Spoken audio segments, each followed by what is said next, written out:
Phone tapping కేసులో Prabhakar Rao custody విచారణ ముగిసింది. వారం రోజుల పాటు ప్రభాకర్ రావును ప్రశ్నించింది సిట్. రేపు సుప్రీంకోర్టులో ప్రభాకర్ రావు కస్టడీ రిపోర్ట్ ని అందజేయనుంది సిట్. సుప్రీంకోర్టులో విచారణ తర్వాత ముందుకు వెళ్లనుంది సిట్.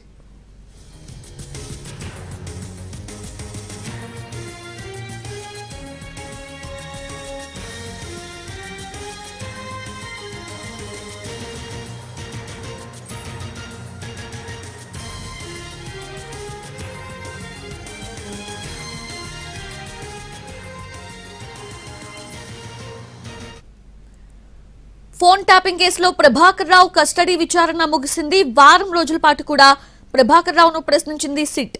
రేపు సుప్రీంకోర్టులో ప్రభాకర్ రావు కస్టడీ రిపోర్ట్ ని సిట్ అందజేయనుంది. సుప్రీంకోర్టులో విచారణ తర్వాత ముందుకు వెళ్లనుంది సిట్.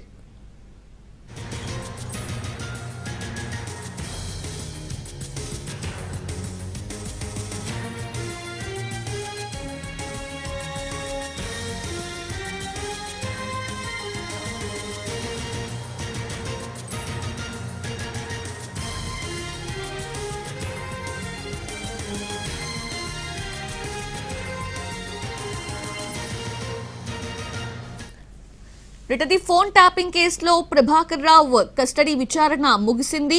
లేటెస్ట్ అప్డేట్స్ అందించేందుకు మా crime input editor Ramesh Vaitla సిద్ధంగా ఉన్నారు.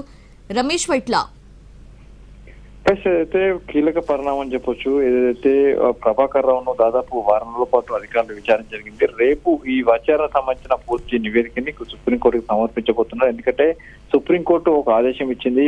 కస్టోడియల్ ఎంక్వైరీ కోసం పోలీసులకు అనుమతి ఇచ్చింది. ఈ నేపథ్యంలో ఇటు కస్టోడియల్ ఎంక్వైరీ వారం రోజుల పాటు ఇక్కడ జరపడం జరిగింది. జరిగిన తర్వాత దీనికి సంబంధించిన పూర్తి నివేదికని అటు సుప్రీంకోర్టుకు ఇవ్వబోతున్నారు. సుప్రీంకోర్టుకి ఇచ్చిన తర్వాత ఫర్దర్ గా సుప్రీంకోర్టు ఎలాంటి ఆదేశాలు ఇస్తారో వీళ్ళు చూస్తారు. అయితే దానికంటే ముందే కూడా వారం రోజుల విచారణలో అటు ప్రభాకర్ ఎలాంటి చిన్న మాట కూడా చెప్పలేదు, ఎలాంటి విషయాన్ని కూడా ఎక్కడ కూడా చెప్పలేదు. అందుకని అన్ని కూడా దాటవేసే ప్రయత్నం చేశారు. కాబట్టి మరొక వారం రోజుల పాటు కస్టోడియల్ ఎంక్వైరీ కోసం అనుమతించాలని చెప్పి రేపు పోలీసులు కోరే అవకాశం కనబడుతుంది. అంతేకాకుండా దీంట్లో ఉన్న నివేదిక అంటే వారం రోజుల పాటు ఏం జరిగింది, ఎంక్వైరీలో ఏం విషయాలు బయటకు వచ్చాయనే విషయాన్ని కూడా రేపు ఒక నివేదిక రూపంలో సుప్రీంకోర్టుకు ఇవ్వబోతున్నారు. సుప్రీంకోర్టు ఫర్దర్ గా ఎలాంటి ఆదేశాలు ఇస్తున్నా కూడా చూడాల్సిన అవసరం ఉంది.